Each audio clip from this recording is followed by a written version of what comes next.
First votes will be cast this weekend in the race for New York governor. Early primary voting begins tomorrow for Republicans and Democrats. And before it happens, we are hearing one final pitch from the three leading Democrats in the race for governor. Pix 11's Kirsten Cole live outside the governor's office with much more on last night's debate, which got fiery at times, really, Kirsten.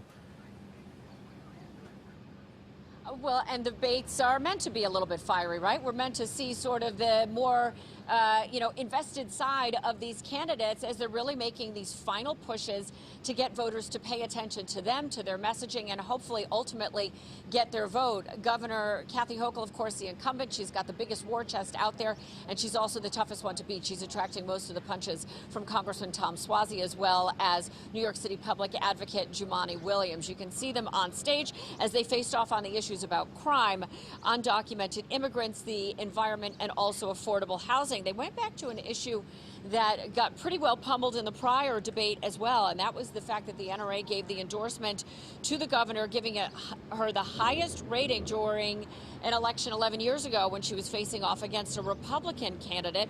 Suozzi charging that it is now hypocrisy that Hochul says she's an advocate for tougher gun control measures. She passed 10 of those recently, as we all well know. Homelessness and housing taking up a significant part of the debate as well.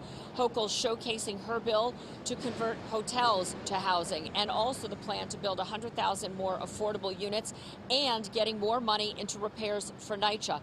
Suozzi pointing to getting a tax law back on the books for one that just expired to give developers tax relief to create affordable housing, and Williams saying the state needs to pass eviction laws, making it tougher for landlords to get non-paying renters out, but that is not supported by his other two fellow running mates. And here are more discussions about mental health and homeless in the subways.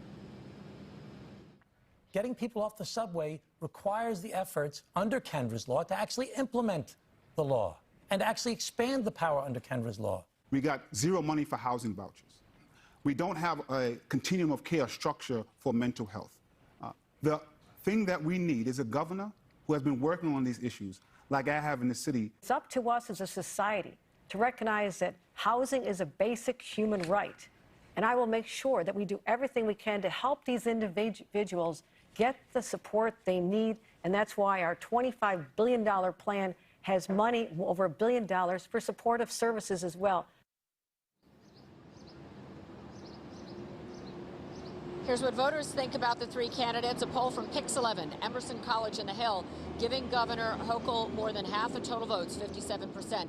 Suozzi pulling 17%, and Williams taking just 6%. Here, 20% of voters are undecided. Republicans also getting primary attention tomorrow. The candidates there, Lee Zeldin firmly holding a lead at 34%, with Rob Astorino, Harry Wilson, and Andrew Giuliani at 16%, 15%, and 13%, respectively. 20% of voters undecided there. Of course, we're going to see just exactly where they fall as early voting opens tomorrow. We're live outside the governor's office in Midtown. I'm Kirsten Cole, Pix 11 News.